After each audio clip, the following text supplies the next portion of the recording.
All right, let's just dive right into this explainer and honestly completely shatter the biggest, most deeply ingrained financial lie ever sold to the middle class. Today, we're unpacking the real path to financial freedom and why everything you thought you knew about building a secure future might actually be the exact thing holding you back. For generations, society has basically handed us this specific playbook for success. We've been taught to just follow it without questioning, trusting that if we keep our heads down, do as we're told, we'll eventually hit financial safety. But here's the catch. The rules of the game have fundamentally changed, and following that old playbook, well, that's exactly what keeps people trapped.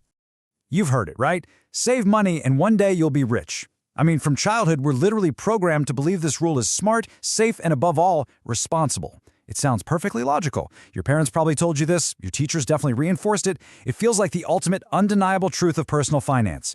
But actually, following it blindly is destroying your chance at true freedom. It's a super comforting thought, believing that just tucking away a little bit of your paycheck will magically result in wealth. But as we're going to see, that comfort is just a massive systemic illusion.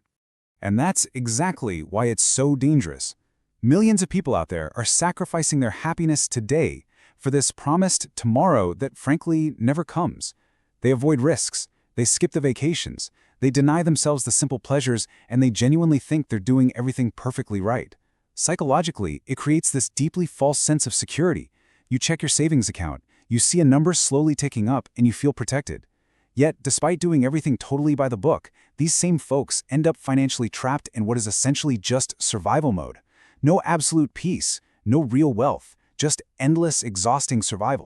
Just imagine the tragedy here. Think about a hard-working guy who plays by society's rules for decades. Year 1, he's waking up at 6 a.m., enduring a soul-crushing 2-hour commute, packing his lunch, keeping his head down. By year 10, he's skipping family vacations, avoiding literally any luxury just to hoard cash in a bank. By year 20, society is praising him, right? Saying things like, wow, what a sensible, responsible man. He is the absolute poster child for playing it safe. But then, one medical emergency happens, one unexpected hospital bill, one major life crisis, and it completely wipes out decades of his hard-earned savings in a matter of days. And he's left sitting there, totally devastated, wondering why he played by all the rules but is somehow still losing the game. So this brings us to a super crucial realization. Saving money? That's just playing defense. It's a conservative strategy meant to protect you from immediate ruin.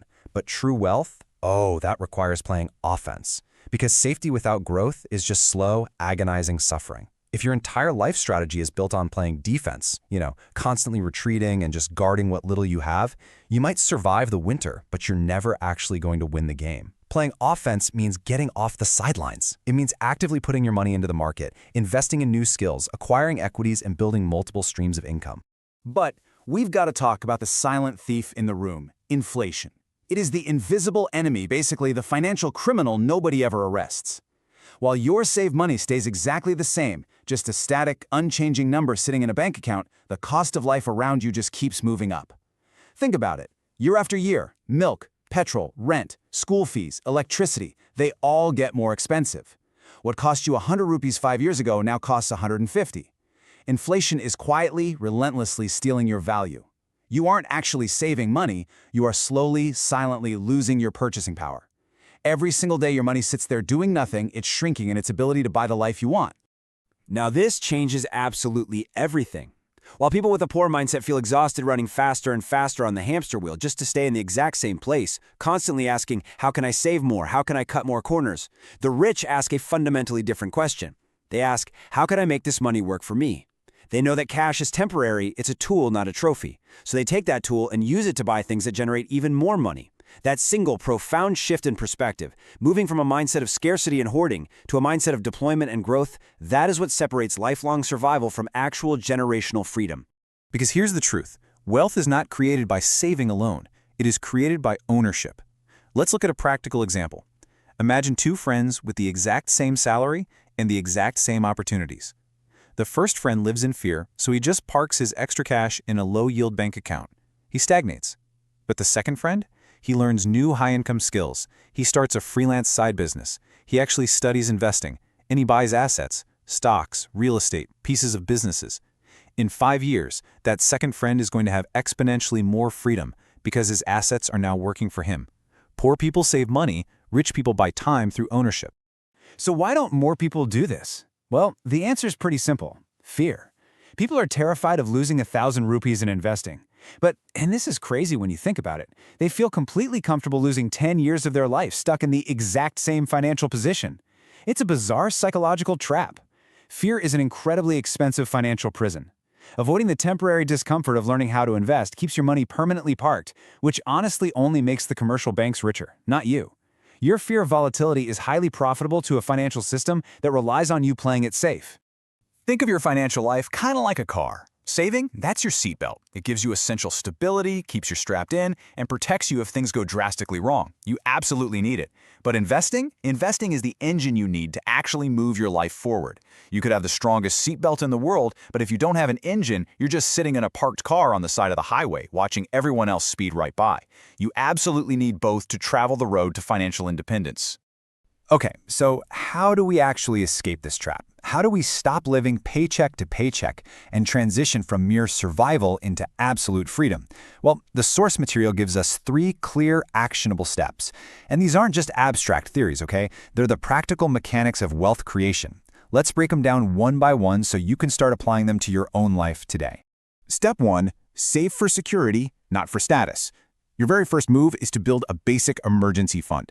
This is a safety net meant to help you survive unexpected problems without panic. It's your financial shield. You are not saving just to show off fake success or buy expensive items for external validation, right? Saving for status is upgrading to a luxury car you don't even need just to impress neighbors you don't even like. Saving for security, on the other hand, is having 6 solid months of living expenses tucked away so that if you lose your job tomorrow, you can still sleep soundly at night. You are saving to build a secure, unshakable foundation. All right, then we move to step 2, and honestly, this is where most people fail entirely. You've got to increase your income. You literally cannot coupon your way to wealth. Instead of obsessing over cutting 50 rupees from your daily coffee budget or clipping coupons for hours to save some tiny fraction of your expenses, you need to channel that energy into learning valuable skills. Sell your value to the marketplace and focus on creating 50,000 rupees instead.